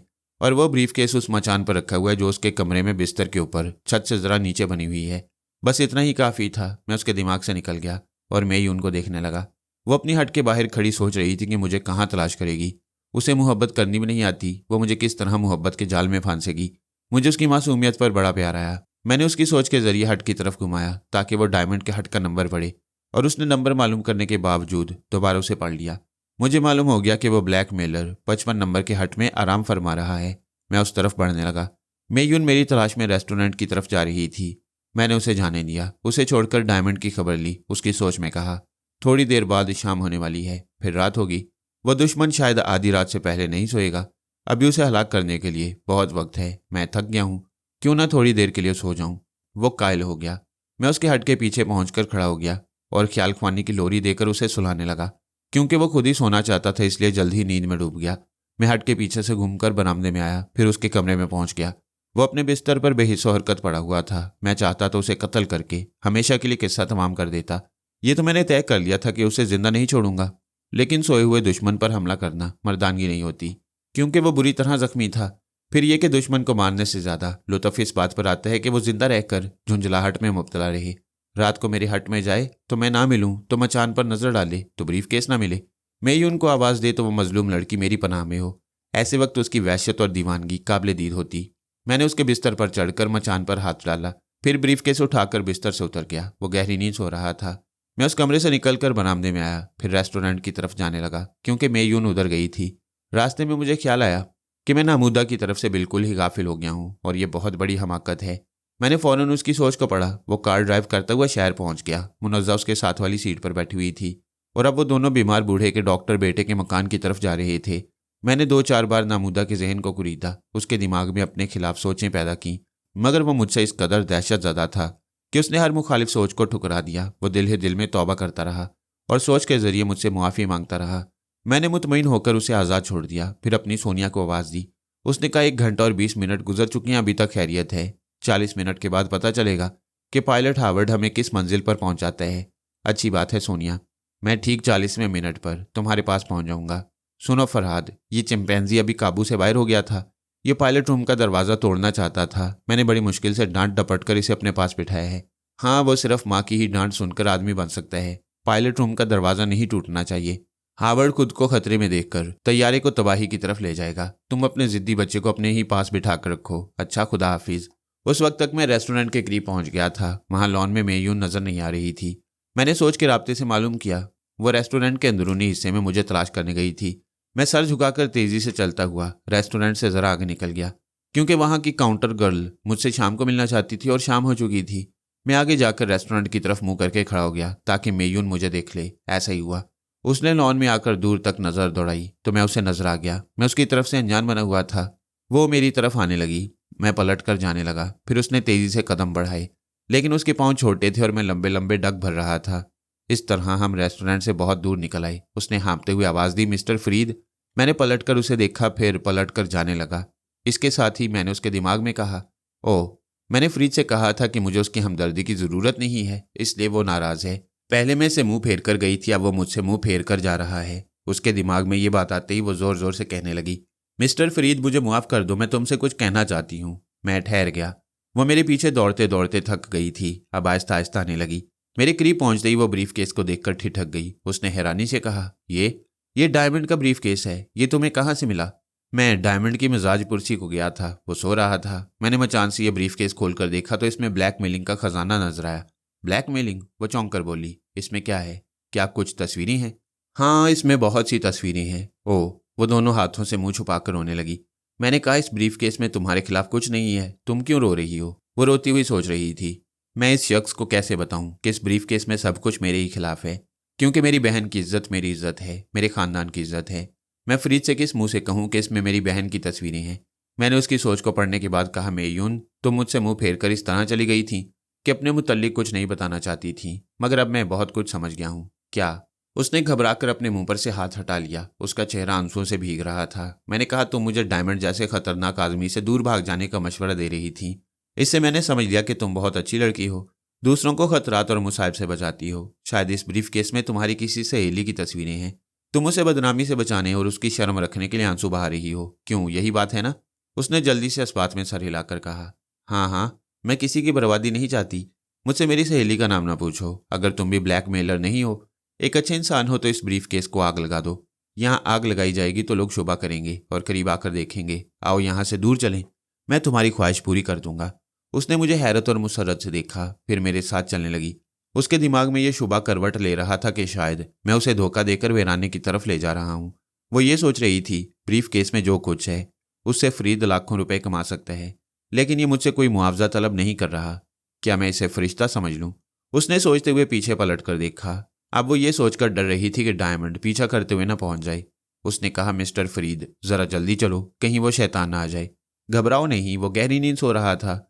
अगर जागेगा तब भी उसके दिमाग में ये बात नहीं आएगी कि कोई उसके कमरे में घुसकर उसके बिस्तर पर चढ़कर मचान से ब्रीफकेस ले जा सकता है। वो सिर्फ तुम्हें तलाश करेगा, मुझे तलाश नहीं करेगा। वो बहुत कमीना है। उसने मुझे तुम्हारे पास खुद ही भेजा है कि आज रात में किसी तरह तुम्हें तुम्हारे हट में ले जाऊं, वहां तुम्हें बातों में उलझाऊं, फिर वो तुम्हें कत्ल करने वहां आएगा। फिर तो तुम्हें इत्मीनान होना चाहिए कि वो इधर नहीं आएगा। ये कहकर मैंने घड़ी देखी, 40 मिनट पूरे हो चुके थे। मैंने फौरन ही सोनिया के दिमाग को छू लिया। उसकी सोच बता रही थी कि तैयारा किसी जगह उतरने के लिए चक्कर काट रहा है। सब लोग सेफ्टी बेल्ट बांधे बैठे हुए थे। अब मुझे सोनिया के साथ रहना था। मैंने मेयून से कहा, हम काफी दूर आ गए हैं, यहाँ कोई नजर नहीं आ रहा। तुम ये ब्रीफकेस लेकर और जितनी दूर जा सकती हो चली जाओ। मैं यहाँ बैठकर आबादी की तरफ देखता रहूंगा। कोई आएगा तो मैं तुम्हें फौरन खबर कर दूंगा। मैंने उसे ब्रीफकेस दिया। आग लगाने के लिए माचिस दी। ब्रीफकेस की चाबी नहीं थी। यूं कहिए कि मैं चाबी हासिल करना भूल गया। मैंने जेब से फल काटने का चाकू निकालकर उसे दिया और कहा, चाबी नहीं है, शायद कहीं गिर गई है। इस चाकू से ब्रीफकेस की चमड़े की 4 दीवारी आसानी से कट जाएगी। अब तुम जाओ। वह तमाम चीजें लेकर आगे बढ़ गई। मैं रेत पर बैठकर सोनिया के दिमाग में झांकने लगा। एक तवील परवाज के बाद तैयारा जमीन पर आकर ठहर गया। सब लोग सेफ्टी बेल्ट खोलने के बाद तैयारे की मुख्तलिफ खिड़कियों से झांक कर देख रहे थे। त्यारे की एक तरफ दूर तक हमवार मैदान था। हरे भरे दरख्त नजर आ रहे थे। त्यारे की दूसरी तरफ मैदान और सब्ज पहाड़ दिखाई दे रहे थे। किसी की समझ में नहीं आ रहा था कि वो कौन सी जगह है, क्योंकि मैदान, पहाड़, जंगल, जमीन और आसमान तकरीबन हर मुल्क में होती हैं। मैंने कहा, सोनिया कहाँ पहुंच गई हो? मास्टर मोज़ेल से पूछो, क्या वो इस जगह को पहचान सकता है? सोनिया ने मास्टर से पूछा। उसने इनकार में सर हिलाते हुए कहा, कुछ समझ नहीं आता। ये कमबख्त हावर्ड भी तैयारे से बाहर नहीं निकल रहा। और मैं भूल गया था, अब तो हावर्ड भी तैयारे से बाहर नहीं निकल सकता। क्यों? सोनिया ने पूछा। क्यों नहीं निकल सकता? मास्टर ने कहा, जहां से इस तैयारे ने परवाज शुरू की थी वहां इसके बैरूनी दरवाजे मुकफ्फल किए गए थे। उन बैरूनी दरवाजों की दूसरी चाबियां फ्रैंकफर्ट के एयरपोर्ट पर हैं। यहाँ ये दरवाजे खुल नहीं सकते। सोनिया ने मुझसे कहा, अब कहो फरहाद। मैंने कहा, पायलट हावर्ड को भी ये बात मालूम होगी कि वो दरवाजे फ्रैंकफर्ट के हवाई अड्डे पर खुल सकती हैं, लिहाजा वो जानबूझकर इसी तैयारे में कैद रहने के लिए इस वीराने में लैंड ना करता।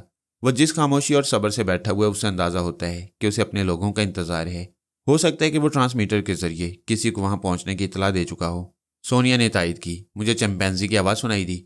मम्मी, आप मुझे इजाज़त क्यों नहीं देती? मैं दरवाज़ों को तोड़ दूंगा। मैं आपको दिखाना चाहता हूँ कि आपका बेटा कितना ताकतवर है।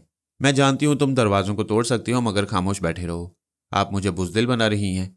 नहीं, मैं चाहती हूँ जब माँ पर कोई मुसीबत आए तब बेटा अपनी ताकत का मुजाहरा करे। अभी मुझ पर कोई मुसीबत नहीं आई है। मम्मी, आप अजीब हैं, मुसीबत को मुसीबत नहीं समझ रही हैं। अच्छा, तो फिर मैं भी आपका बेटा हूँ, मुसीबत को मुसीबत नहीं समझूंगा। शाबाश, अब खामोश रहो, मुझे ज़रा सोचने दो। फरहाद, ये तो अजीब सिचुएशन है। ना ये जगह समझ में आती है, ना दुश्मन समझ में आते हैं। सोनिया ने मुझसे कहा। मैंने कहा, तुम्हारा सफ़र अंधा था, तुम्हारी मंजिल अंधी है। पता नहीं तकदीर तुम्हें दुनिया के किस खित्ते में ले आई है। मैं ख्याल ख्वानी से इंसानों का जुग्राफिया पढ़ सकता हूँ, इस खित्ते का जुग्राफिया नहीं पढ़ सकता। ज़रा सब्र करो और देखो कि क्या ज़हूर में आता है। तैयारे के अंदर सबके दिलों में खलबली मची हुई थी। मैं सोनिया की सोच के जरिए मास्टर मोज़ेल और मैरलिन को देख रहा था। वो दोनों कभी तैयारे की दाएं और कभी बाएं खिड़की के पार देख रहे थे। किसी तरह मालूम करना चाहते थे कि वो किस जहन्नुम में पहुंच गई हैं। ऐसे वक्त जहन्नुम के मुतल्लिक ही सोचा जा सकता था, क्योंकि कोई दुश्मन किसी को जन्नत की तरफ नहीं ले जाता। चिंपैंजी अपनी मम्मी के पास से उठकर शैला के पास पहुंच गया और उसे कह रहा था, जब मम्मी कह रही हैं कि कोई मुसीबत नहीं है तो फिर दरवाज़ा तोड़ना फजूल है। आओ, तुम अपनी अदाओं से मुझे तोड़ दो। शैला ने हंसते हुए उसकी गर्दन में अपनी बाहें डाल दी। मास्टर मोज़ेल ने नागवारी से पूछा, सोनिया, तुमने चिंपैंजी को यह क्या समझा दिया है कि हम मुसीबत में गिरफ्तार नहीं हैं? मैं यही समझती हूँ, सोनिया ने कहा।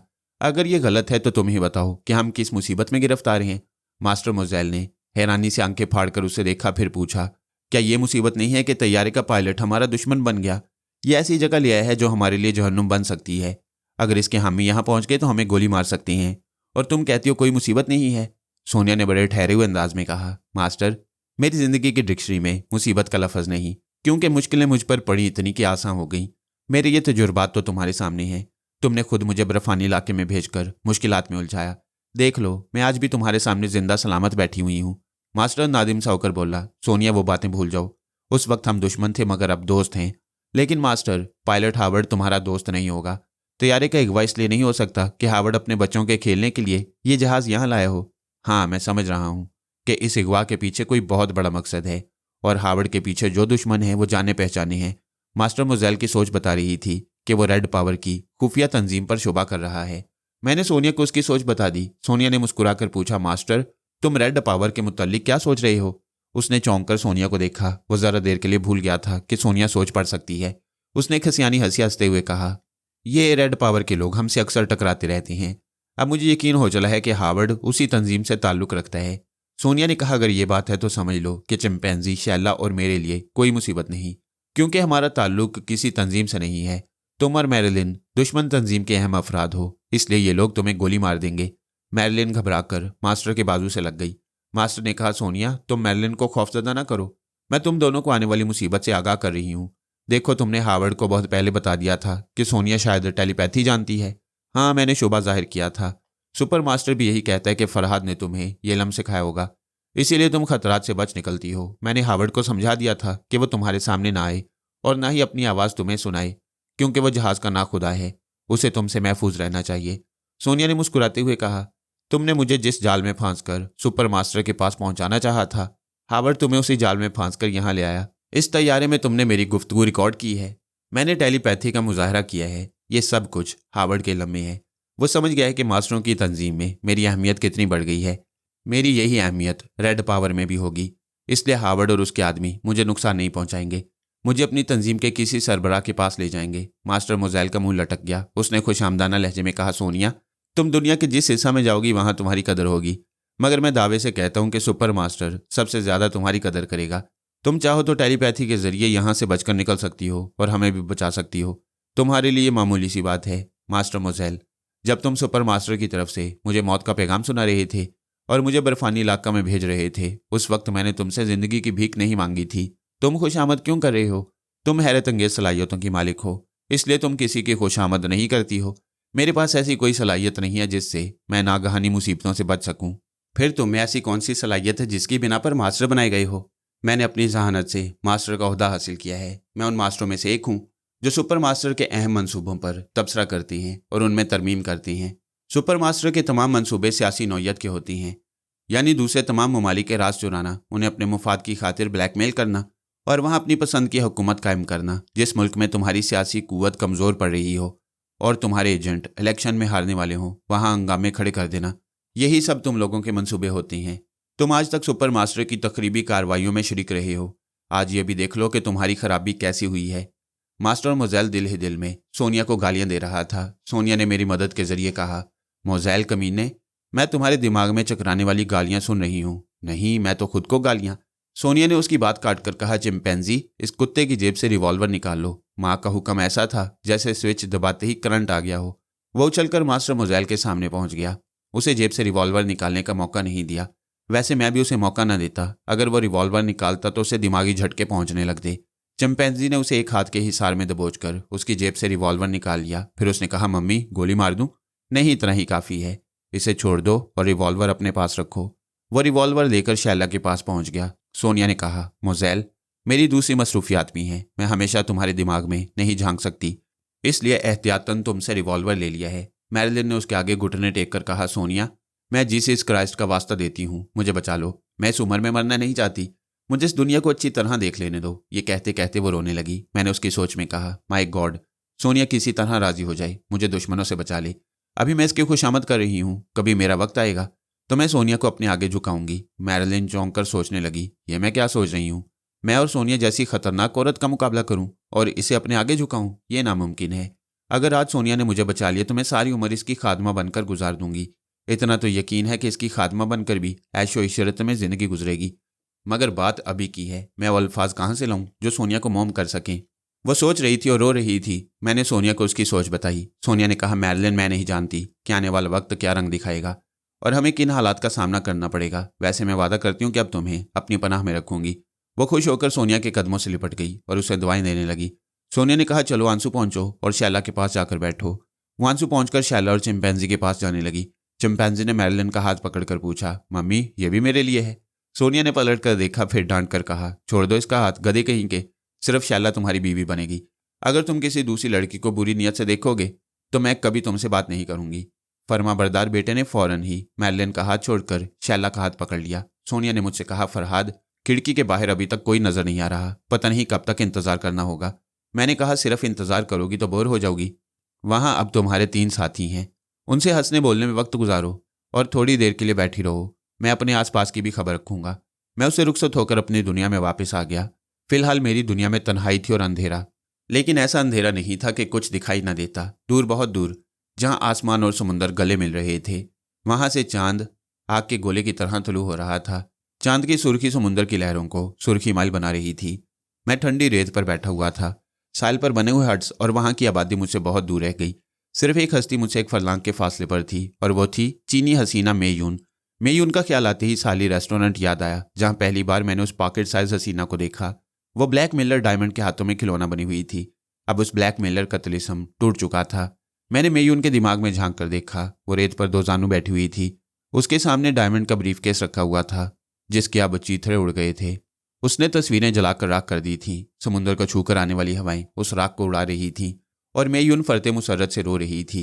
आसमान और समुद्र के संगम पर चांद पूरी तरह तुलू हो गया।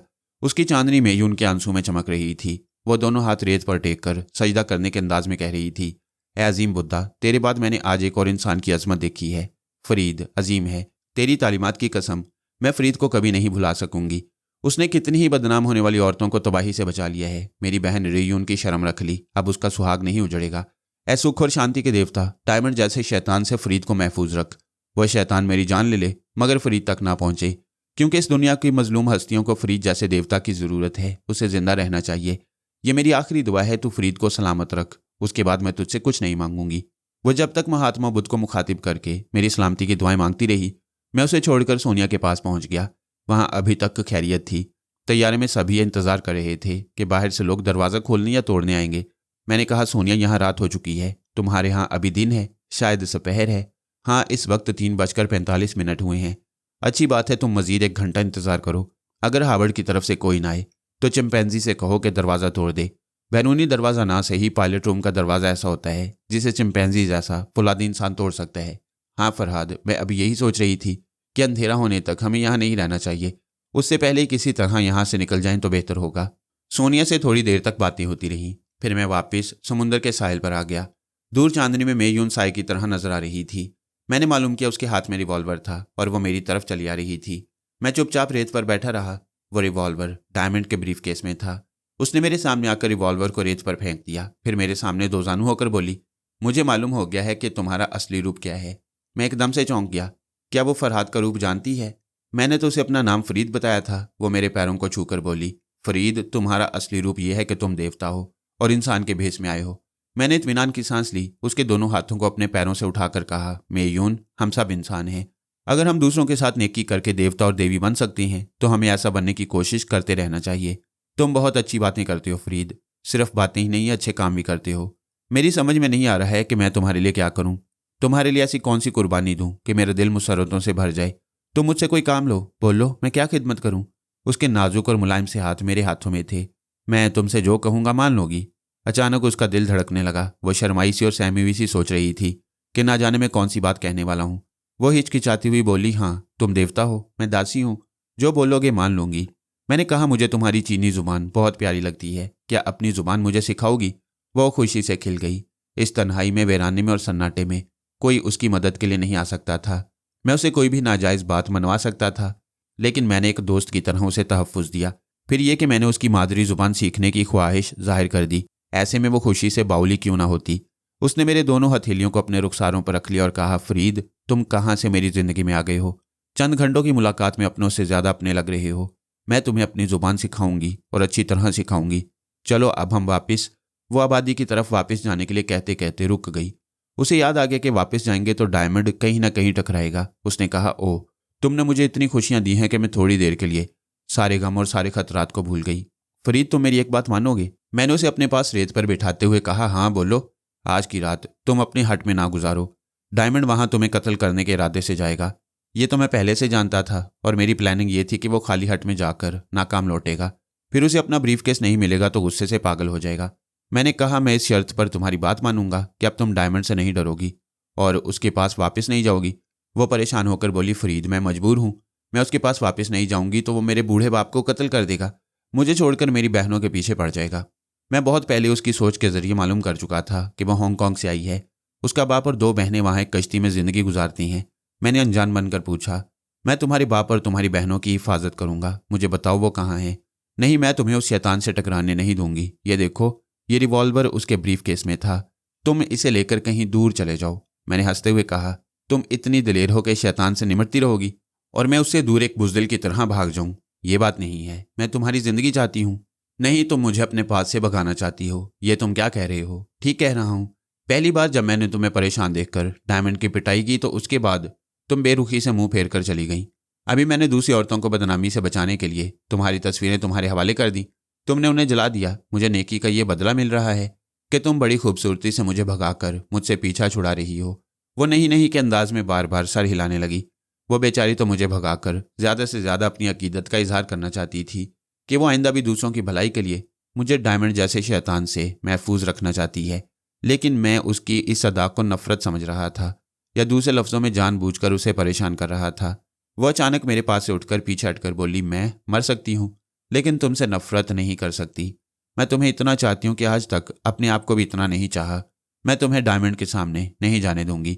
मैं तुम्हारे पास रहूंगी तो वो तुम्हारे पास आएगा। नहीं नहीं, मैं कभी उसे तुम्हारे पास नहीं आने दूंगी। ये कहते ही वो मुझसे दूर भागने लगी। वो डायमंड की तरफ जा रही थी। उससे ये कहना चाहती थी कि ब्रीफकेस वो चुरा कर ले गई थी।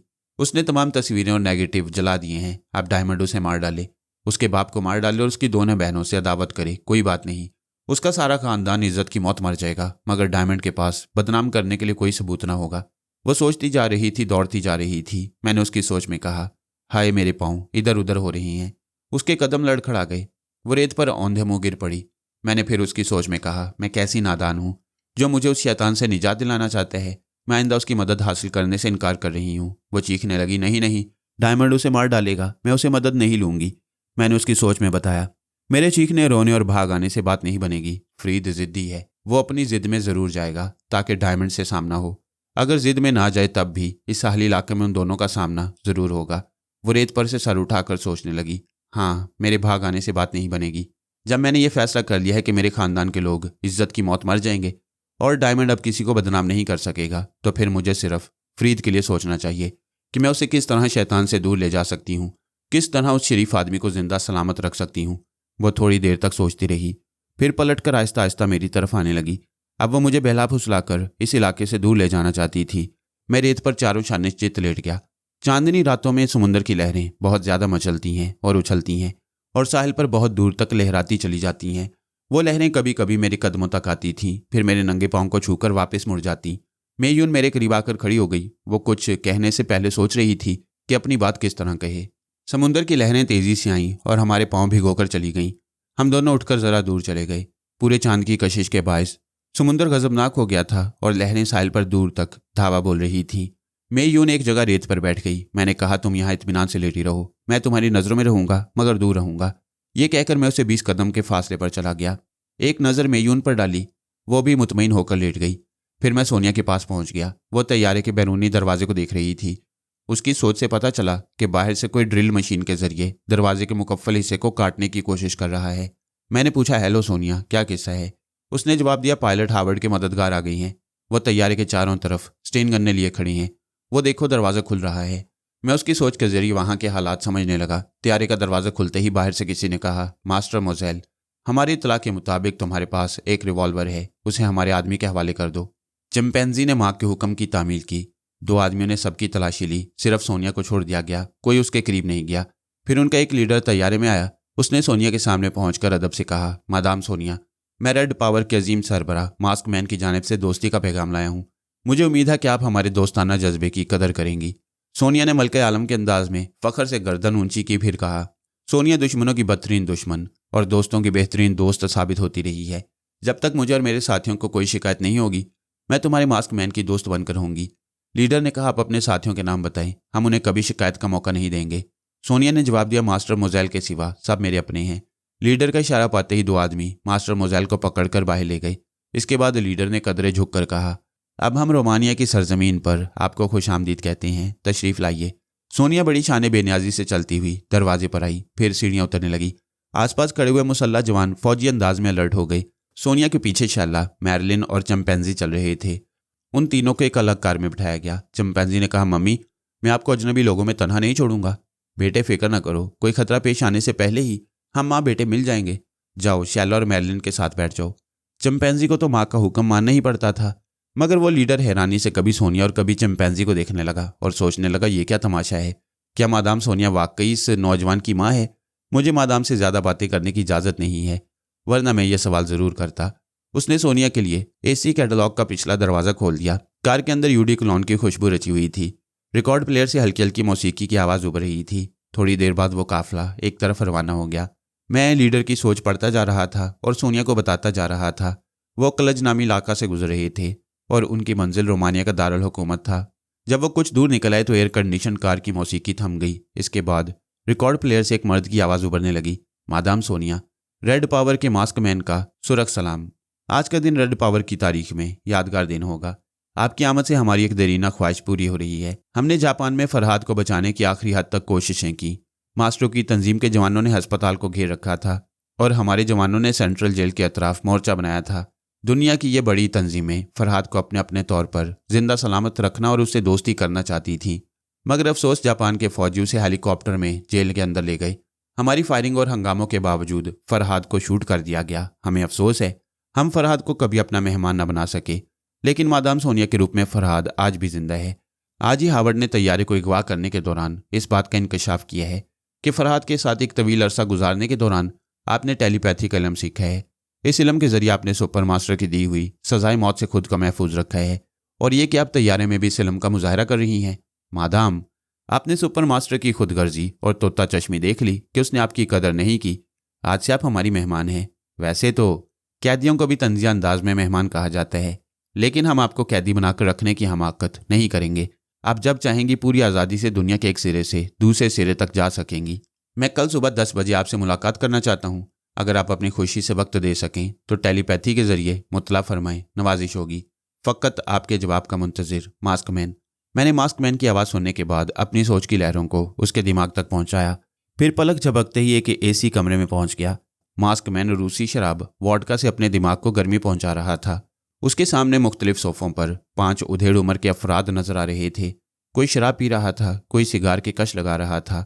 वो लोग कुछ बेचैन से नजर आ रहे थे। मास्क मैन ने अपनी कलाई की घड़ी देखते हुए कहा, मादाम सोनिया ने अब तक मेरी रिकॉर्ड की हुई आवाज़ सुन ली होगी। अब मुझे टेलीपैथी के जरिए जवाब मिलना चाहिए। एक उधेड़ उम्र के आदमी ने मास्क मैन को मुखातिब किया, मिस्टर ज्यूरिच, टेलीपैथी के मुतल्लिक मेरी मालूमात बहुत वसी हैं। मैंने जवानी में ये इल्म हासिल करने की कोशिश की थी, मगर पागल होते होते बच गया। बहरहाल मैं ये कहना चाहता हूँ कि मादाम सोनिया रिकॉर्ड प्लेयर की आवाज़ सुनकर तुम्हारे दिमाग तक पहुँचेंगी तो तुम्हें यकीन नहीं आएगा कि मादाम बोल रही हैं। तुम इसे अपने ही दिमाग की सोच समझोगे। ज्यूरिच ने उससे सवाल किया, मिस्टर जोसेफ विस्की, आप मुझे बताएं कि मैं अपने दिमाग में मादाम की मौजूदगी कैसे महसूस करूंगा। मैंने सोनिया की तरफ से जोसेफ के दिमाग को हल्का सा झटका पहुंचाया ताकि वो जवाब ना दे। फिर मैंने कहा, मिस्टर जोसेफ, मैं सोनिया बोल रही हूँ। ज्यूरिच से कहो कि अब मैं उसके सवाल का जवाब बनकर उसके दिमाग में पहुंच रही हूँ। पहले तो जोसेफ के दीदे हैरानी से फैल गई। फिर उसने जोशीले अंदाज में कहा, मिस्टर ज्यूरिच, मुझे यूँ महसूस हो रहा है जैसे मादाम मेरे दिमाग में बोल रही हैं। और अब ज्यूरिच संभल कर बैठ गया। मैंने कहा, मिस्टर, मैं सोनिया बोल रही हूँ, क्या तुम्हें यकीन आ रहा है? वो अपना सर खुजाते हुए जोसेफ से बोला, हाँ, अभी मेरी सोच जनाना लहजे में बोल रही थी, मगर ये कैसे समझ लिया जाए कि मादाम बोल रही हैं? ज्यूरिच के जवाब में मैंने जोसेफ से कहा, तुम ज्यूरिच से कहो कि उसके हाथ में जो शराब का गिलास है उसे वो बाएं तरफ की दीवार पर अभी मारेगा। जोसेफ ने मेरी सोच के मुताबिक ज्यूरिच को ये बात बताई। ज्यूरिच ने कहकल गाते हुए कहा, बहुत खूब, क्या मेरा दिमाग खराब है कि मैं ये गिलास उस दीवार पर? मैंने उसकी बात पूरी होने से पहले ही उसकी सोच में कहकहा भर दिया। अब उसका दिमाग मेरे कंट्रोल में था और मैं उसकी सोच में कह रहा था, मैं पागल नहीं हूँ कि ये गिलास उस दीवार पर मारूं, और अगर मैं ऐसा कर भी दूं तो मेरा कोई क्या बिगाड़ सकता है? लो, मैं फेंक रहा। उसने जोर से गिलास को दीवार पर मार दिया। वहां सभी उछलकर खड़े हो गए। ज्यूरिच के दिमाग को मैंने आज़ाद कर दिया। अब वो हैरानी से मुंह खोले दीवार को और टूटे हुए गिलास को देख रहा था। मैंने कहा, जब किसी का जाम छलक जाए और शीशा छनके, जब किसी की हड्डी टूटे, जब धमाकों की जुबान से जिंदगी मौत से टकराए, तो समझ लिया करना कि सोनिया पहुंच गई है। बोलो, अब भी यकीन आया या नहीं? ज्यूरिच ने जल्दी से सर हिलाकर कहा, हाँ यकीन आ गया, बिल्कुल आ गया। मादाम आप नाराज ना हो, सोच के जरिए गुफ्तगू करने का यह पहला मौका है, इसलिए मुझसे गलती हो गई। मैंने कहा, ज्यूरिच, मुझे झूठ और फरेब से नफरत है, लिहाजा एतराफ़ करो कि तुम मास्क मैन नहीं हो। उसकी सोच ने कहा, मादाम आप ये कैसे कह सकती हैं कि मैं मास्क मैन नहीं हूँ? मैंने कहा, इतनी बड़ी तंजीम का सरबराह इतना अहमक नहीं हो सकता कि एक टेलीपैथी जानने वाले को बराह रास्त मुखातिब करे। अगर कहो तो मैं तुम्हारे दिमाग को कुरीद कर हकीकत को गुलवा लूँ। वो सोचने लगा कि सोनिया को चैलेंज नहीं करना चाहिए। मास्क मैन का हुक्म है कि उसे नाराज ना किया जाए। अगर हम उसे दोस्त बनाने में नाकाम रहे तो हमें सख्त सजाएं दी जाएंगी। वो रवानी में सोचता चला गया। चूंकि पहली बार टेलीपैथी को अमली तौर पर देखा था, इसलिए अपनी दानिस्त में छुपकर सोच रहा था। थोड़ी देर बाद उसने चौंक कर सोच के जरिए सोनिया को आवाज़ दी। उसे शुबा हुआ कि उसके तमाम ख्यालात पढ़ लिए गए हैं। मैंने जवाब नहीं दिया, उसे शुबा में मुब्तला करके छोड़ दिया। फिर मैंने जोसेफ से कहा, मैं सोनिया बोल रही हूँ, तुम अपने बाकी 4 साथियों से कहो कि वो अपनी ज़ुबान से अपना अपना तारुफ कराएं। थोड़ी देर बाद ही ये ख्वाहिश पूरी हो गई। सब अपनी अपनी आवाज़ में अपना अपना तारुफ कराने लगे। मकसद यही था कि मैं उनकी आवाज़ के ज़रिए उनके दिमाग तक पहुँच जाऊँ। मैंने उनमें से हर एक के दिमाग को टटोला। ये भी मालूम किया कि सोनिया बुखारेस्ट के शहर में कब तक पहुँचेगी। फिर मैंने सोनिया को ज्यूरिच और उसके बाकी 5 उधेड़ उम्र के साथियों के बारे में बता दिया कि उनमें से कोई मास्क मैन नहीं। वो सब रेड पावर की तंजीम में बॉस कहलाती हैं और मुख्तलिफ ममालिक से वहाँ आए हुए थे। कुछ और ममालिक से कुछ और बॉस वहाँ आने वाले थे। ऐसे वक्त सोनिया भी इस शहर में पहुँचाई जा रही थी। मैंने उसे बताया कि वो 2 बजे रात को इस शहर में पहुँचेगी। वो लोग 10 बजे रात कोशी सवार शहर में 2 घंटे के लिए रुकेंगे। वहाँ होटल स्टीवा में रात का खाना खाएंगे, फिर आगे बढ़ जाएंगे। मैंने सोनिया को समझा दिया कि वहाँ जितने बॉस हैं वो सब सोनिया से इसलिए मरूब हैं कि मास्क मैन सोनिया को किसी सूरत में नाराज़ करना या खोना नहीं चाहता। लिहाजा सोनिया को अब कल सुबह 10 बजे तक बेफिक्री से सोना और आराम से वक्त गुजारना चाहिए। अगर कोई टेलीपैथी का मुजाहरा करने की दरख्वास्त करे तो उसे सख्ती से इनकार कर देना चाहिए। तमाम बातें समझाने के बाद मैंने सोनिया से कहा, मेरी जान, अब यहाँ मेरे आराम का वक्त है, मैं जा रहा हूँ, मगर तुम्हारी खैरियत मालूम करता रहूँगा। ये कहकर मैं फिर समुद्र के किनारे वापस आ गया।